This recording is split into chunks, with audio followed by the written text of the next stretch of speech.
नमस्कार दोस्तों। रहस्यमय दुनिया चैनल में आप लोगों का फिर से एक बार स्वागत है। तो आज भी मैं आप लोगों को कुछ डरावनी भूतिया घटना सुनाने जा रहा हूँ, जो कि सच्ची डरावनी भूतिया घटनाएं हैं। तो चलिए शुरू करते हैं हम अब पहली कहानी से। मेरा नाम विशाल प्रताप सिंह है और मैं झारखंड के धनबाद का रहने वाला हूँ। वैसे धनबाद अपने लड़ाई दंगों के लिए प्रसिद्ध है, लेकिन आज जो मैं आपको किस्सा सुनाने जा रहा हूँ वो इससे ज़रा हटके है। तो दोस्तों, एक रात मैं अपने गांव से मेरे मित्र अवधेश के साथ अंधेरी रात में खेत के रास्ते बस स्टैंड की तरफ जा रहा था। तो मेरे मित्र ने कहा, दोस्त थोड़ा जल्दी चलो, इस खेत से अगले 2 खेत तक थोड़ी समस्या है। तो मैंने पूछा क्या बात है। तो उसने बार बार बात टालना खोजा, लेकिन मेरे ज़्यादा दबाव डालने पर उसने पूरा किस्सा सुनाया। बहुत साल पहले अपने गांव से रात को इन्हीं खेतों से एक आदमी गुजर रहा था। रास्ते में वो पेशाब करने के लिए एक पेड़ के नीचे रुक गया। उसके बाद वो जैसे थोड़ा चला, उसे किसी बच्चे के रोने की आवाज़ आई। तो उसने सोचा रात को पहरा देने वाले का बच्चा होगा, लेकिन तभी याद आया कि ये खेत तो रामेश्वर काका की है, जो 3 साल पहले यहाँ फांसी लगाकर मर गए थे। वो आदमी समय हुए कदमों से आगे बढ़ता रहा और उसके दिमाग में उन लोगों की बातें याद आई कि इस खेत से गुजरते वक्त रात को कभी पीछे मत मुड़ना, कोई रास्ता पूछे तो उसे आंखों और पांव को मत देखना, उसके कोई कितना भी बोले मत सुनना। ये सब बातें दिमाग में सोचने से उस आदमी की हालत बुरी हो गई थी और सोचने लगे कि उसने यहां आने से पहले ये सब क्यों नहीं सोचा। वो जैसे जैसे आगे बढ़ा वैसे वैसे बच्चे की आवाज और तेज होती जा रही थी और ऐसा लग रहा था कि जैसे वो उसके साथ ही चल रहा हो। तभी अचानक उसने देखा कि एक पेड़ से बंधे झूले में बच्चा लेटा है और रो रहा है। तो डरते हुए उसने आवाज लगाई कि ये किसका बच्चा है, लेकिन कोई प्रतिक्रिया नहीं आई। तो डर के मारे आगे बढ़ गया, लेकिन बच्चे की किलकिलाहट सुनकर उससे रहा न गया और उसने पीछे मुड़कर देख लिया। तो उसने देखा कि वो बच्चा झूले में उसके पीछे पड़ा था। रहम के मारे उसने उस बच्चे को गोद में उठाकर भागने लगा। थोड़ी देर बाद वो बच्चा उसे भारी लगने लगा और देखकर चौंक गया कि उसके पैर लंबे होकर जमीन को छूने वाले थे। उसने घबराकर बच्चे को गोद से गिरा दिया। जैसे ही वो बच्चा गोद से गिरा तो बच्चा बड़े आदमी की तरह जोर से हंसकर बोला, आज तू बच गया। अगर मेरे पैर जमीन में छू लेते तो तुझे आज यहाँ कोई भी नहीं बचा सकता, तेरी मौत निश्चित थी। ये कहते हुए वो बच्चा गायब हो गया। वो इंसान गिरते पड़ते घर तक पहुंचा और घर पहुंचते ही बेहोश हो गया।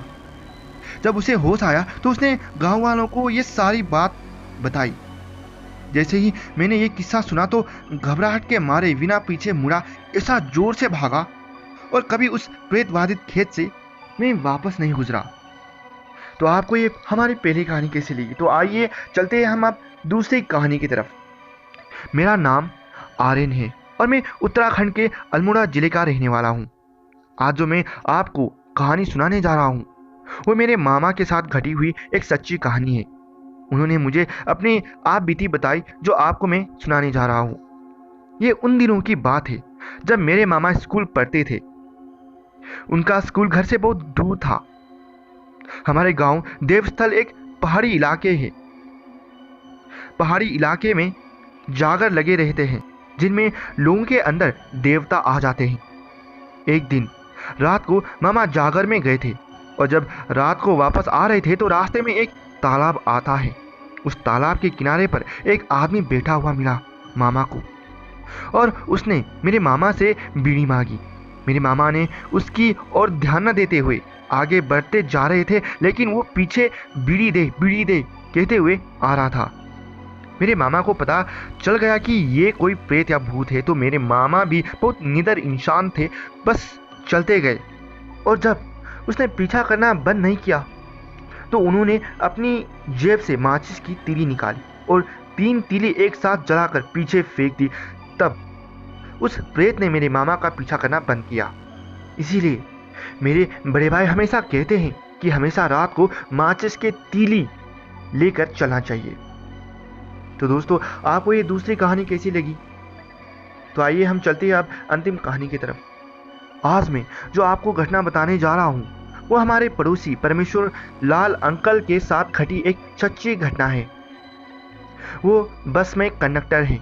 जब ये घटना घटी तब उनकी ड्यूटी आजमगढ़ नाम के एक गांव में लगी हुई थी। उस रात बस का ड्राइवर और कंडक्टर सिर्फ 2 ही लोग थे बस में। तो पूरी बस खाली हो चुकी थी, सुनसान सड़क, उस पर जोरदार बारिश चालू थी।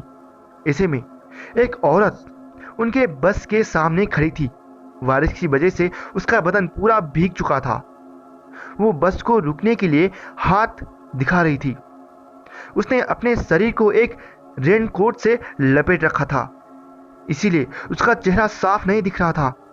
तो अकेली औरत, ऊपर से इतनी बारिश, ड्राइवर को उस पर तरस आ गई, इसीलिए उसने इंसानियत के नाते गाड़ी रोक दी।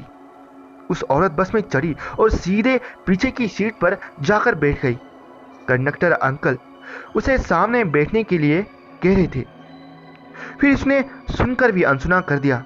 कंडक्टर अंकल ने फिर से टिकट के लिए पूछा, फिर भी उसने कोई प्रतिक्रिया नहीं दी। उसका चेहरा पूरी तरह ढका हुआ था। कुछ देर बाद उसने अपना सर ऊपर उठाया और जो नज़ारा दिखा वो देखकर कंडक्टर अंकल पूरी तरह चकरा गए। वो झट से पीछे की तरफ हुए। उसकी आंखें तापते लोहे की तरह लाल हो चुकी थी। इतने में बस भी खराब हो गई थी और बस वहीं पर रुक गई। कंडक्टर अंकल और ड्राइवर दोनों घबरा गए थे। डर के मारे दोनों के पसीने छूट रहे थे। दोनों जान चुके थे कि अब उनकी मृत्यु निश्चित है। और वो औरत जिसे उन्होंने लिफ्ट दी थी वो एक औरत नहीं बल्कि चुड़ैल थी। दोनों ने उसे बस से बाहर निकालने का बहुत प्रयास किया पर सब बेकार था। उस खौफनाक चुड़ैल के सामने 2 इंसानों की ताकत कम पड़ गई थी। वो चुड़ैल उनकी तरफ देखकर हंस रही थी। आखिरकार ड्राइवर अंकल ने हिम्मत करके उसके हाथ में रखी पोटली उठाई और झट से खिड़की से बाहर फेंक दी। उसके पीछे पीछे वो चुड़ैल भी खिड़की से कूद गई। ड्राइवर ने ज़्यादा टाइम न गवाते हुए झट से गाड़ी निकाली और 9-2-11 हो गए और वो चुड़ैल भी उनके पीछे पीछे भागती रही पर वो उन्हें पकड़ न सकी। वो लोग उसकी हद से आगे जा चुके थे। बाद में वो अदृश्य हो गई। उस दिन के बाद परमेश्वर लाल अंकल ने अपनी ड्यूटी छोड़कर खेती बाड़ी करना शुरू कर दिया। तो दोस्तों, आपको ये कहानियाँ कैसी लगी? अगर आपको ये कहानियाँ अच्छी लगी है तो कृपया करके इस वीडियो को लाइक जरूर कर दीजिएगा और साथ ही साथ इस वीडियो को शेयर भी जरूर कर दीजिएगा अपने दोस्तों में, व्हाट्सएप, फेसबुक, जहाँ कहीं भी हो। अगर आपने अभी तक इस चैनल को सब्सक्राइब नहीं किया है तो कृपया करके इस चैनल को सब्सक्राइब जरूर कर दीजिएगा ताकि ऐसे ही कहानियाँ आप रोज़ सुन सकें और हमें भी हौसला मिले कि ऐसे ही कहानियाँ हम रोज़ बना सकें। तो आज के लिए इस वीडियो में इतना ही। मैं आशा करता हूँ कि आप सब लोगों के दिन आज अच्छे बीत रहे होंगे। धन्यवाद।